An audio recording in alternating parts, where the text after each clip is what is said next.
멤버십 영상을 보시는 우리 멤버십 분들이라고 하더라도 전체 공개 영상에 이제 뭐가 있어요? 청약에 대한 일정, 그 다음에 발행 개요, 그 다음에 이제 청약했을 때 시나리오를 어떻게 짜는지 이런 것들에 대해서는 이제 전체 공개 다 있으니까 전체 공개 영상을 보시고 이 멤버십 영상을 보시면 좋을 것 같아요.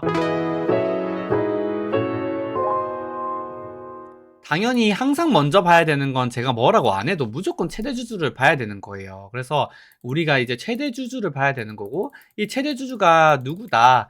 JH 사람들이다. 이 사람들 JH 사람들이고 한 20% 정도의 지분을 보유하고 있고 래퍼가 딱히 없다. 그래서 이 법인에 대해서 제가 뭔가 추가적으로 확인할 수 있는 부분은 제한적이었습니다. 그래서 여기에 대해서 더 뭔가 말씀드리기는 어려운 부분이 있어요. 그래서 최대 주주는 이런 사람들이구나 정도만 이해해 주시고, 다만 분석이 끝나면 결국에 원래는 그래도 좀 어려운 환경 속에서 3차 벤더로서 열심히 일을 하던 애들인데 이게 약간의 꾼 기질이 살짝 늘어났다 정도로 이해할 수 있는 무언가가 있었다. 이렇게 정리가 되거든요. 그래서 일단 이 점은 먼저 한번 맛보기로 말씀드리고 바로 넘어가도록 할게요. 그리고 나서 우리가 이제 좀 그 세부적으로 봐야 되는 게 뭐냐면 사업을 먼저 볼게요. 사업. 그 유니캠의 사업 같은 경우에는 자동차 쪽에 들어가는 가죽 피혁, 가죽을 만든다고 보시면 되고, 가죽을 만들어서 후처리 공정을 외주를 준 다음에 요거를 이제 다른 벤더, 그 앞에 있는 벤더들한테 뭐예요? 납품하는 구조로 되어 있습니다. 얘네들의 핵심 모델은 펠리세이드이기 때문에 펠리세이드의 성공 여부, 그 수요나 생산 여부가 이 얘네들 실적에 완전 크리티컬한 영향을 미친다. 이렇게 봐주시면 되고요. 다만 이 펠리세이드 수요 변동에 따라 가지고 얘네 실적도 바뀌는 거니까 이 동사 유니캠이라고 하는 기업은 3차 밴더라서 뭐 시장 지위도 열이한데 실적 변동성까지 높겠구나. 그러면 사업에 대한 안정성은 좀 많이 안 좋을 수 있겠다. 우리가 이렇게 이해할 수 있는 거죠. 단 여기에서 뭐 이 후처리 공정을 외주를 주기 때문에 여기에 따라서 좀 더 변동성이 클 수 있는데, 이 후처리 공정 요 부분을 KG 트러스트라고 하는 곳에서 뭐예요? 재산을 다 취득하게 됩니다. 총 얼마? 62억에. 그래서 지금 계약금은 줬고 중도금이랑 잔금을 아마 12월이랑 내년 4월인가 해서 각각 29억씩 줘야 돼요. 그리고 여기에 돈이 좀 거금이 필요하기 때문에 나중에 재무제표를 보면 알겠지만 돈이 그렇게 많이 없어. 그래서 여기에 대한 확장 설비를 구축하기 위해서 300억 이번에 발행한 BW에서 100억 정도를 여기에 사용이 될 거다라고 우리는 보시면 돼요. 됐죠? 그리고 그러면 펠리세이드 단일이라고 했는데 얘네들 주요 고객사를 봤을 때 이거는 다 아까 그 전체 공개용 여기서 말씀드렸던 거예요. 나원산업이라고 하는 곳에서 70% 이상을 지금 혼자 차지하고 있기 때문에 이 동사의 고객사, 단일 고객사 이슈가 있어요. 그래서 이 사업에 대한 변동성이나 불확실성이 원래보다도 더 크다. 이렇게 우리는 이해할 수 있어야 됩니다. 여기까지 되셨나요? 됐고. 근데 이제 아무튼 뭐 후처리 공정에 대해서 이제 내재화를 시도함으로써 뭔가 변화를 꾀하고 있고, 여기에 하나 더 변화를 꾀하고 있는데 요거는 빨간색으로 좀 쓸게요. 재밌거든. 그래서 뭔 변화를 깨고 있냐? 자, 하이엔드라는 엔터사를 뭐합니까? 인수해요. 얼마에?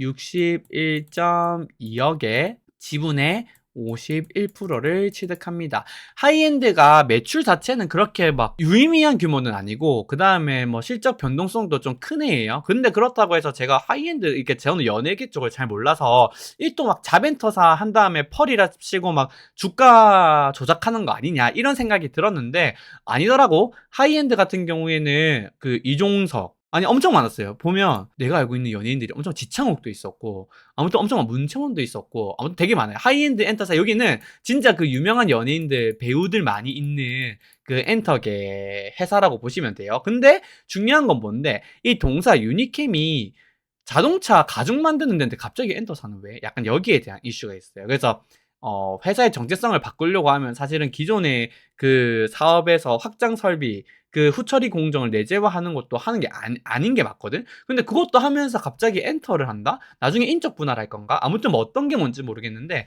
이 엔터사 인수에 대한 부분은 뭐 IR 통해서 좀 시장이랑 소통하는 게 어떨까? 저는 개인적으로 이렇게 생각을 했고, 여기서 재밌는 게 뭐냐면, 얘네들이 61.2억이 들었는데, 딱 제가 그 41회차 BW 발행하기 전에 7월에 40회차 12 전환사채 발행했다고 했죠. 얘 발행 규모가 얼마인 줄 알아요? 발행액이 딱 61.2억이. 아니 60억도 아니고 70억도 아니고 61.2억의 3호로 40회차 전환사채를 발행한 다음에 그걸 가지고 즉시 뭐 했다? 61.2억에 뭐 했다?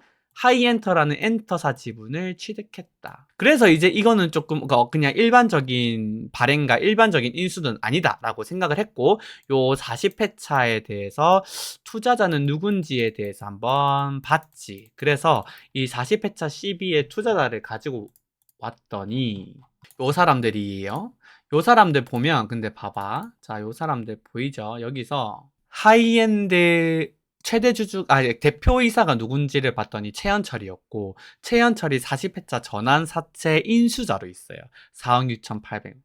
이거 뭐지? 하이엔드의 관계 직원이 대표이사가 유니캠의 12를 샀고, 유니캠이 다시 뭐? 하이엔드를 샀네? 지분 맞바꾸는 형태일 수 있지 않을까요? 최현철이라는 사람이 지분을 가지고 있었다면? 그래서, 여기 있는 사람들 내부에 뭔가 더 있다. 라고 판단했지. 그래서 졸라게 파봤어. 잘 없어. 왜냐면 비상장사 주주명부를 보거나 상장사 주주명부 보는 것도 어려운데 주주명부를 볼 수가 없어요. 근데 어떻게든 막 돌려가지고 하이엔드의 최대 주주를 찾았지. 최대 주주가 누구게? 압도적으로 돈 많죠. 예. 이 사람이 하이엔드의 최대 주주예요. 김효원이 최대 주주란 말이야, 하이엔드에. 그러니까 제가 봤을 때 추정컨대, 여기서부터는 제 시나리오, 소설이에요. 하이엔드의 기존에 있던 주주들이 요렇게 있었고, 이 주주들이 뭐 하는 거예요? 유니캠이 이걸 사지. 유니캠이 이걸 사면 돈 들어오고 그 시점은 당일이 될 수가 있고, 아무튼 어떤 조정이 있었겠지. 그래서 뭐 얘네들이 원래 보유하고 있던 지분의 일부인지 단진 몰라. 근데 아무튼 얘네들이 다 해서 100%였는데 얘네들의 반 떼서 51%를 누구? 유니캠한테 주고, 유니캠한테 줬으면 당연히 돈을 받았겠지. 그 돈으로 당연히 바로 뭐 한 거예요? 유니캠 12를 산 그림이 나옵니다. 그러니까 실질적으로는 3호 전환사채를 발행하고 인수라기보다 지분의 맞바꿈이야. 하이엔드에 대한 지분을 가지고 있던 사람들이 하이엔드 지분을 넘기고 유니캠 12를 보유한 형태가 되는 거죠. 그러면 이 사람들의 유인이 뭐냐? 이거예요. 첫 번째, 12로 돼 있으니까 바로 현금화는 아니었지만 얘네들이 결국에는 뭐가 되는 거예요? 1년 뒤 조기상환 신청할 수 있을 거 아니야. 근데 봤더니 1년 뒤는 아니긴 하더라. 얘네들이 2년인가 아마 풋옵션이 좀 다를 거예요. 아무튼 1년이든 2년 뒤든 일정 시간 뒤에 현금화가 가능. 왜? 유니캠한테 사가라 하면은 만기가 되거나 조기상환일이 되면 현금화가 가능하잖아. 그래서 한 1, 2년 뒤에 현금화를 꿈꾸면서 요거 지분을 어느 정도 매각을 했구나. 이렇게 판단이 될 수 있고, 또는 뭐야? 하이엔드랑 유니캠의 최대주주 그 JH 사람들에 소속되어 있는 사람들이랑 뭔가 지인이었고 삐까삐까 서로 막 소통을 하다 보니, 야 유니캠 각 보니까 야 주가 올릴 수 있을 것 같다. 너희 요거 엔터사 우리 요거 해가지고 좀 왁구 짜가지고 올릴 테니까 우리한테 지분 좀 넘겨라. 그러면은 그 유니캠 12 발행해가지고 너희들이 살 수 있게끔 해줄 테니까 요걸로 1, 2년 뒤에 상환 받아서 현금을 하거나 최소금은 현금하잖아. 아니면 뭐 야 이거 주가 잘 올라가면 유니캠 주가 잘 올라가면 그걸로 또 추가 수익 낼 수 있으니까 요거 가져가라. 대신 그 지분 51%도 그걸로 우리가 왁구 짜볼게. 이런 식으로 해가지고 끝이 나는 거지. 그러면 봐봐요. 이 40회차 12를 보유한 하이엔드의 기존 주주들은 비상장 주식 엔터주를 애지중지하게 몇 년 동안 이렇게 키워왔단 말이야. 인데 유니캠이 부도가 날 가능성이 있다라고 가정을 했을 때 유니캠 12에다가 이게 지분의 맞바꿈을 할 수 있을까? 지분이랑 12의 맞바꿈을 할 수 있을까? 없다고 판단되거든. 그럼 모종의 뭔가의 협상이 있었고, 유니캠 12 상환 가능성 최악의 경우에 주가는 마음대로 못 올린다고 하더라도 12를 상환하는 데 있어가지고는 전혀 문제가 없다는 확신이 들었으니까 이러한 맞바꿈이 있지 않았을까? 그래서 이 사람들 내부자들이 가장 뭔가 많은 걸 알 테니 내부자들의 동승에서 투자한다라고 가정을 하면 얘 일단 재무제표 보기도 전부터 매력도는 좀 있는데 투자해볼 만한데 이런 생각이 들 정도였어요. 아무튼 자 요까지 하고요. 중요한 건 표면적으로 보면 하이엔드의 엔터 인수했다. 근데 사채권자 입장에서 그 내면 스토리 빼고 겉에 보이는 것만 판단했을 때는 신규 사업에 대한 확장은 주주한테는 좋을 수 있겠지만 사채권자 입장에서는 좋을 게 하등 없습니다. 처음에 자리 잡는데 2, 3년 걸릴 거고 그때 잘 안 잡히면은 현금에 대한 현금 유출이 어마무시하게 많이 드러날 거거든. 그러면 이걸 뭐 상환 재원이 없어지는 거잖아. 그러면 신용도 안 좋아지고 나중에 채권 만기 때 상환할 가능성이 계속해서 떨어지기 때문에 하이엔드 엔터사의 인수는 사채권자 입장에서는 무조건 뭐 부정적으로 보셔야 돼요. 됐죠? 그럼 한마디로 정리하면 뭐다?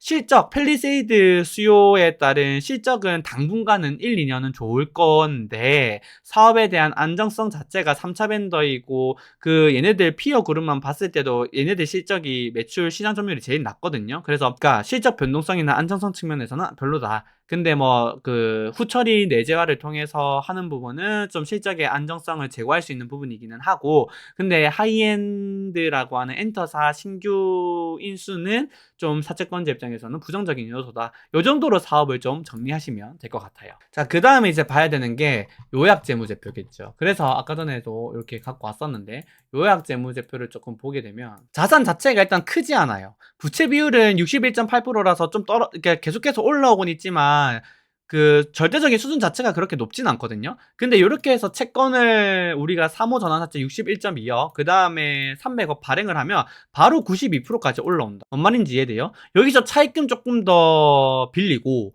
그 다음에 신규로 뭐 채권을 또 발행하거나 하게 되면은 요거 바로 뭐 120%, 150% 바로 올라갈 수 있어요. 그리고 사업이 안 좋아지면 그것도 이거 200% 바로 갈 수 있는데 사업 자체가 안정성을 제외하고 나서는 지금 당장은 좋기 때문에 이럴 가능성은 좀 많이 낮다라고 저는 생각이 듭니다. 그래서 요거까지 볼 필요는 없고 부채 비율이 낮은 거는 긍정적인 요소가 무조건 맞아요. 그래서 긍정적이다가 결론이에요. 다만 자산이 그렇게 크지가 않으니까 부채 비율의 변동 향후 변동 추이를 잘 모니터링하자. 요 정도로 해석할 수 있고 실적 변동성이 큰 것도 뭐 때문이라 그랬어요. 요것들 전부 다 펠리세이드 단일에 대한 그 노출이 커서 그런 거라고 했고 지금 당장 좋은 것도 펠리세이드에 대한 그 수요가 좋아서예요. 수요 호조에 따른 얘네들의 수혜라고 보시면 됩니다. 근데 당분간 계속 좋지 않을까? 왜? 펠리세이드 3세대 너무 예쁘던데요? 그렇죠. 그래서 펠리세이드 3세대 영향으로 얘 같은 경우에는 올해 실적은 계속 좋을 거다. 저는 이렇게 생각이 들어요. 그래서 아까 그 하이엔드 쪽 애들이랑도 좀 샤바샤바가 좀 더 잘 되지 않았을까 이런 생각은 들고 요약 재무제표에서는 사실상 그 정도만 보면 됩니다. 따로 볼 필요가 없어요. 특이사항 없어요. 그리고 나서 바로 볼 게 뭐다? 재무제표거든. 재무제표를 볼 때는 조금 더 깊이 있게 봐야 돼요. 자, 여기서 자산 먼저 볼게요. 자, 여기서 유형자산이 43%나 됩니다. 그래서 당연히 유형자산에 대해서 우리가 한번 봐야 되고 이 유형자산을 봤을 때 보게 되면은 그 토지가 383억 그 다음에 건물이 230 그 다음에 기계장치가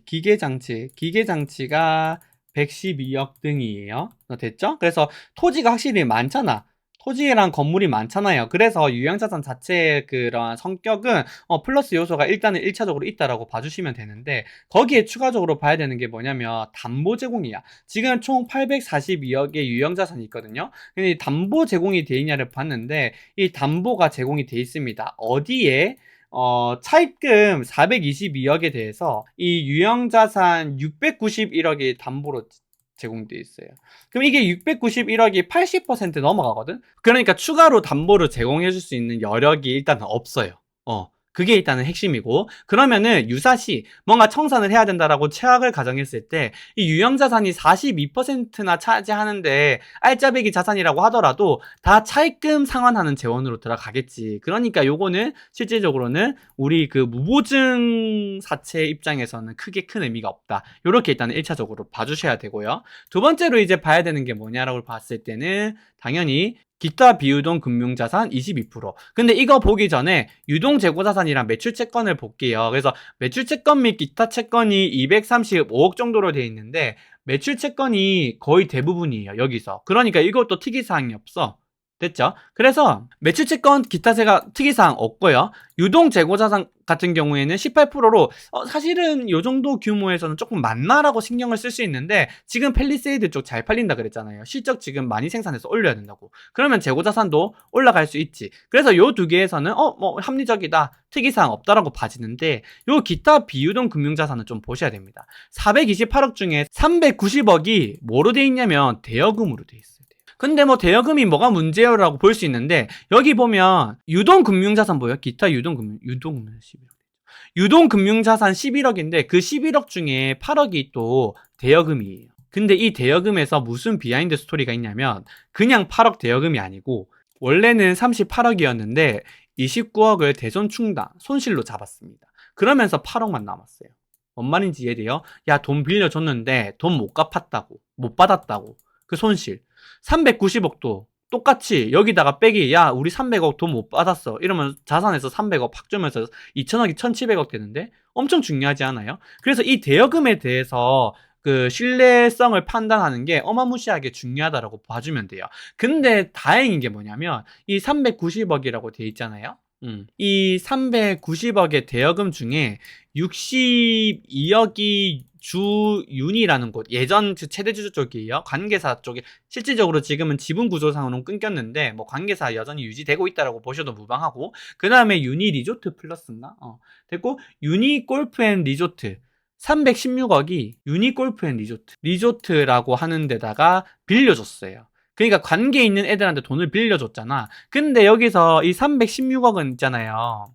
홍천에 있는 카스카디아 CC 골프장. 수익권을 질권으로 잡고 있습니다. 우리나라에서 사실은 골프장이 망하기는 쉽지 않죠. 그 다음에 홍천 이쪽은 보니까 되게 뭐 그 골퍼들한테서도 평이 좋은 곳인 것 같더라고요. 그래서 예약하기가 어렵대. 그래서 카스카디아의 수익은 계속해서 나올 수밖에 없고, 얘네들이 안 갚게 되면 이 수익권을 가지고 돈을 받을 수 있기 때문에 대여금에 대한 안정성은 충분하다라고 저는 판단을 했어요. 그렇다 보니까 얘네들이 여기서 봤을 때 유형자산 얘네들 이걸로 뭐 한다, 이거 다 뭐 차입금 나가겠지만 여기서 일단은 그래도 뭐 재원이 상당 부분 마련이 되겠구나라는 생각이 들었고, 현금도 뭐 2천억 규모에서 38억이면 뭐 그냥 딱 일반적인 수준인데 38억 정도 있고, 매출 채권 재고 자산 꽤 좀 유의미한 비중을 차지하고 있는데, 지금 당장 사업 잘 되니까 이 부분이 현금화되는 부분에 있어서 수익을 내고 현금화되는 부분에 있어서도 큰 문제가 없겠다라고 저는 개인적으로 판단이 되는 거죠. 그래서 자산의 질 자체는 뭐 충분히 괜찮다. 다만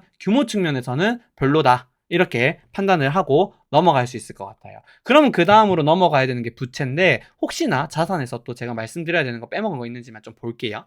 요 부분에 대해서 하나 말씀드려야겠다. 제가 이렇게 하고 끝내면 자산이 그래도 되게 괜찮네, 양호하네 라고 판단을 할 수 있을 것 같은데, 문제는 뭐냐면 결국에 지금 현금은 38억 정도밖에 없어요. 근데 얘네들이 지금 해야 되는 게 뭐예요? KG 트러스트 쪽에 지불할 금액이 지금 29억씩 해서 58억인데 여기에 플러스 알파 하면 지금 그 후처리 공정 쪽 내재화하는 데만 100억 정도가 들어간다라고 해요.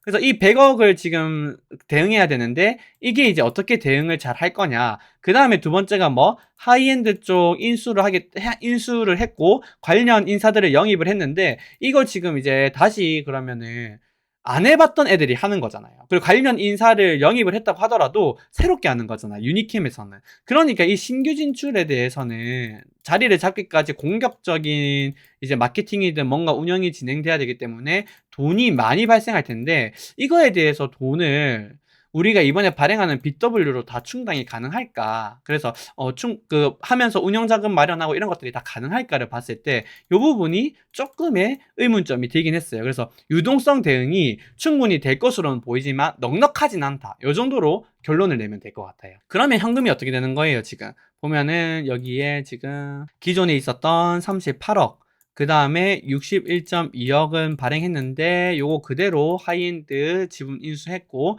그 다음에 밑에 뭐가 있어요?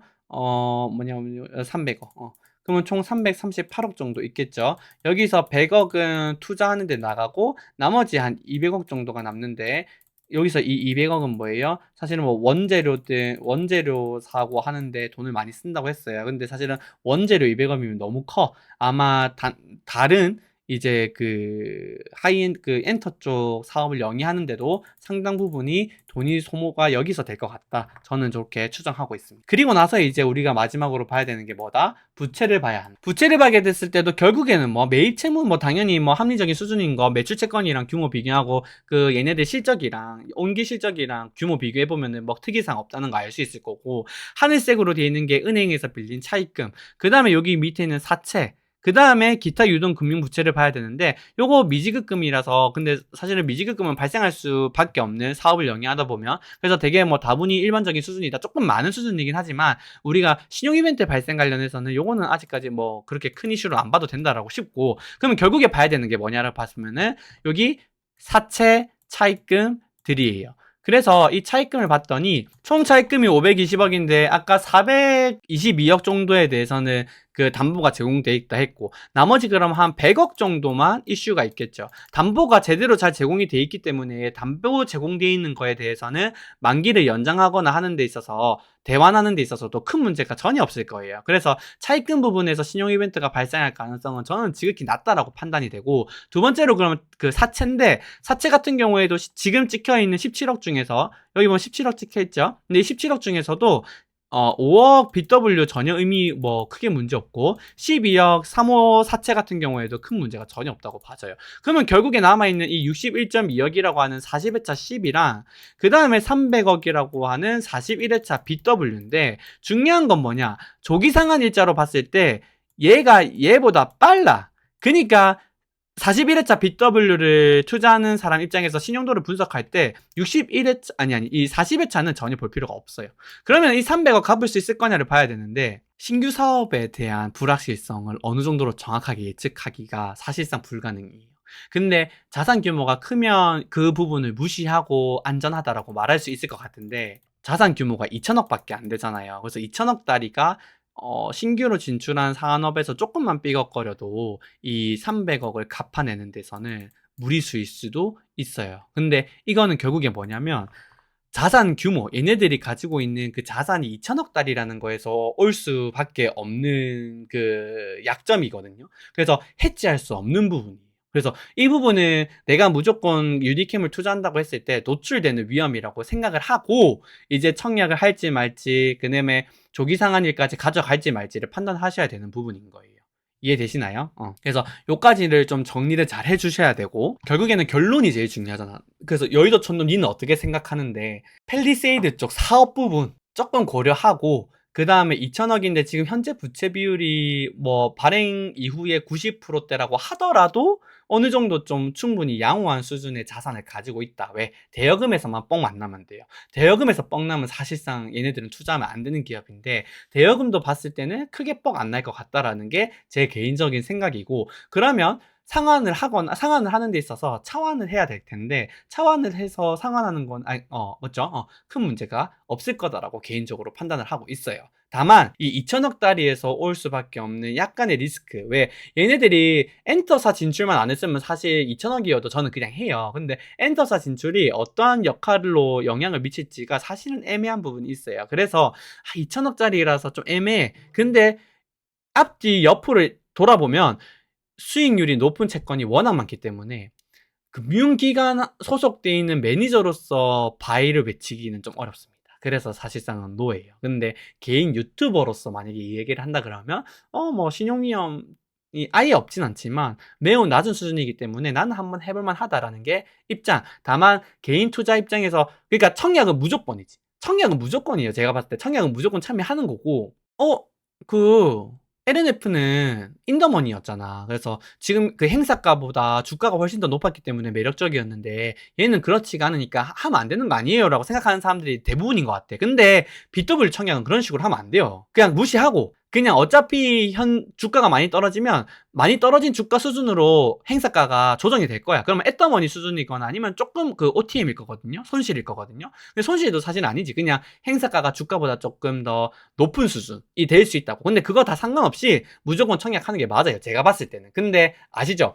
내 돈이면 무조건 청약한다지 이게 우리 촌뜨기들 보고 있는 사람들의 청약의 권유 이런 거 절대 아니에요. 나는 권유해가지고 돈 받거나 하면은 무조건 철창 가거든. 그거 싫어요. 그래서 여러분들한테 청약을 권유하는 건 아니다. 꼭 명심해 주시고 내 돈이었으면 청약한다라는 게 1차적인 거고 2차적으로 만약에 이거를 이제 막 채권 가격이 많이 떨어져서 만약에 8,000원대 거래가 되거나 막 이렇게 돼가지고 수익률이 막 10% 중후반 때가 15% 막 이렇게 나온다라고 하면 투자를 고려해 볼 수 있잖아. 그 관점에서 봤을 때도 이 2천억 달이라는 거에 대한 한계가 있어서 포트폴리오에 적극적으로 많이 담기는 어려워요. 그러면 일단 기본적으로 한 10%, 너무 되게 공격적으로 가고 싶다라고 하시는 분들도 이 10% 한도 내에서 포트폴리오 구축하는 게 맞지 않나 싶고, 근데 단 뭐가 있었어요? 하이엔드 구주주들이랑 지분 교환했잖아. 지분 교환. 모종의 거래가 있었을 것 같다. 워런트 가격이 많이 떨어지면 워런트 풀매수? 요거는 한 1년, 2년 뒤에 한번 보자고요. 그래서 워런트 풀매수가 맞았는지 안 맞았는지 한번 좀 복기를 해볼 의미는 있겠다 싶어서 요건 한번 보도록 하고, 그래서 이 모종의 거래를 생각하면 채권 적극적으로 투자해도 되지 않나 이런 생각은 드는데 제 성향이랑 안 맞아요. 이거는 성향의 문제고, 저는 무조건 채권을 투자했을 때는 스트레스 안 받아야 된다라는 무트레스 투자의 입장이고, 그렇기 위해서는 20% 한도 내에서 포트폴리오를 구축하는 게 좋다라는 게 제 최종 결론입니다. 되셨죠? 요 정도 수준으로 하면 유니캠은 깔끔하게 정리가 될 것 같아요. 여기서 조금 더 궁금한 게 있으신 분들은 댓글 달아주시면 돼요. 됐죠? 댓글 달아주시고, 저는 좀 또 뒤에 일정이 있어가지고 빠르게 가봐야 돼요. 이렇게 찾아와 주셔서 한 27분, 30분 정도가 봐주신 것 같아요. 그래서 항상 이렇게 찾아와 주시는 분들께 매번 감사드리고, 또 아무튼 소물적으로 변했다고 해서 너무 좀 막 미워하지 말아주시고, 저는 다음에 또 유익한 영상으로 항상 찾아올게요. 알겠죠? 주말 잘 마무리하시고요. 일요일 얼마 안 남았어. 저는 가보겠습니다.